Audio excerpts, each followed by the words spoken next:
Salut les amis, alors aujourd'hui un épisode avec Lisa Chevalier que j'avais rencontré sur quelques concours d'humour et le soir où on a enregistré cet épisode, c'était à la sortie d'un plateau organisé par Cœur de Seine qui est l'association gérée par Tom Trondel. Merci à vous pour vos commentaires, j'ai eu quelques commentaires sur les épisodes précédents. Pour l'épisode de Vincent Barra, le mot à placer était le mot cintre et mon ami A Chocolatine a dit sur YouTube « Pas facile d'être humoriste, c'est davantage la passion qui vous anime, plus que le cachet ou le chapeau, et que dire du cintre qui est toujours perché, un peu comme certains durs aux épaules trop larges. » Franchement, bien joué.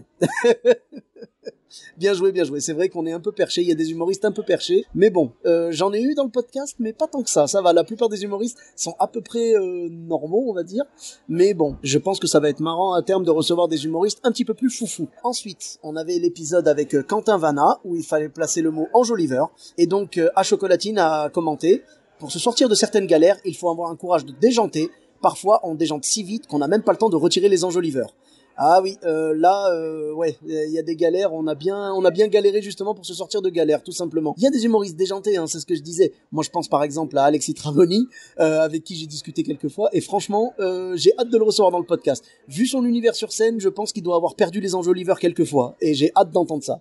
Ensuite, nous avions l'épisode avec Mauricio où il fallait placer le mot console, et donc A Chocolatine, qui est un fidèle auditeur du podcast, j'en profite pour le saluer, nous a commenté. Mauricio nous aura fait rire tout de même en relatant son anecdote. Sur l'instant, je pense qu'il avait besoin qu'on le console.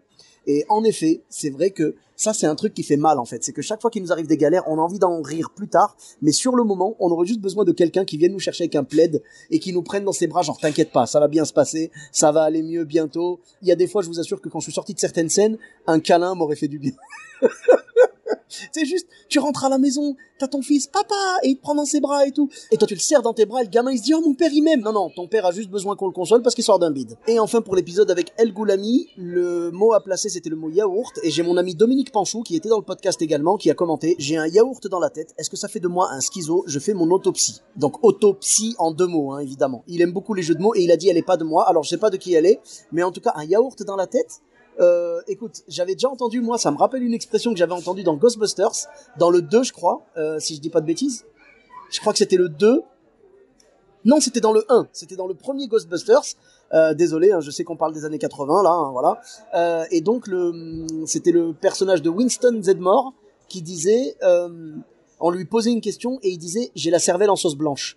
Et donc, ça me fait penser à ça. Oh Dominique, voilà, si c'est pour dire que tu réfléchis pas souvent, rassure-toi, on a traîné assez ensemble pour que je le sache.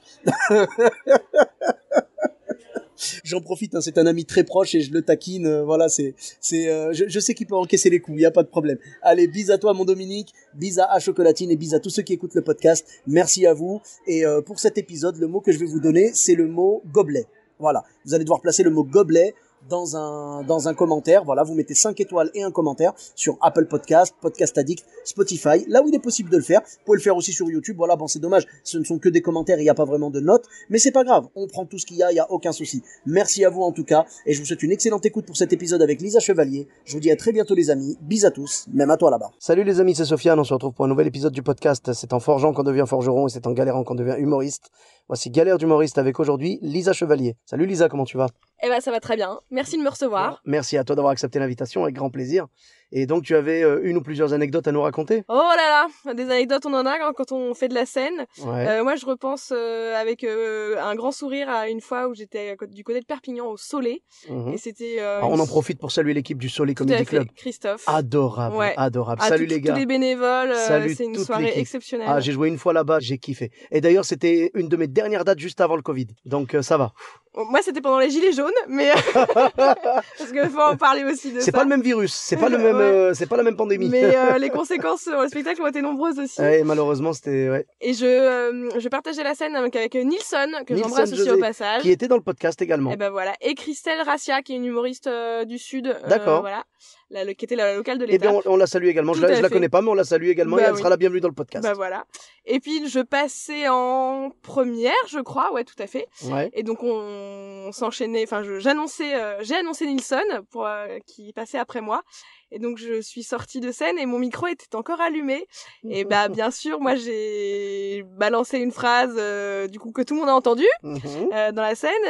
Il faisait très, très chaud et il y avait les projecteurs. Donc, de manière totalement spontanée et naïve, j'ai sorti oh, je suis dégueulasse, je transpire de partout. Et donc toute la salle l'a entendu, Nilsson aussi sur scène apparemment. Donc Nilsson a dû improviser.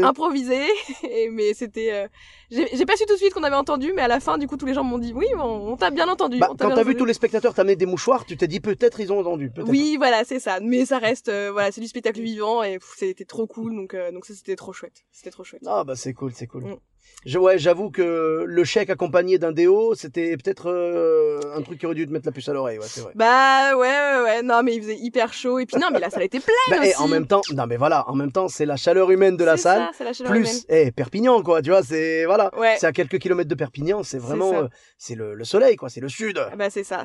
Donc voilà. il y avait la chaleur jusque sous mes aisselles. Et puis je repense aussi, il m'est arrivé beaucoup de choses sur scène, mais bon encore une fois le spectacle vivant, show must go on. Donc je me suis bloqué le dos au bout de 10 minutes de représentation.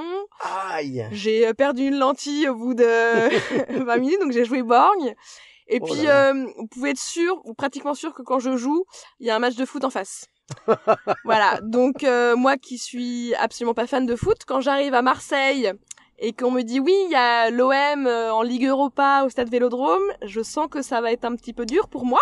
D'accord. Et puis je restais 2 semaines à Marseille, je jouais 2 semaines à Marseille, puis il y a le match aller et le match retour la semaine d'après.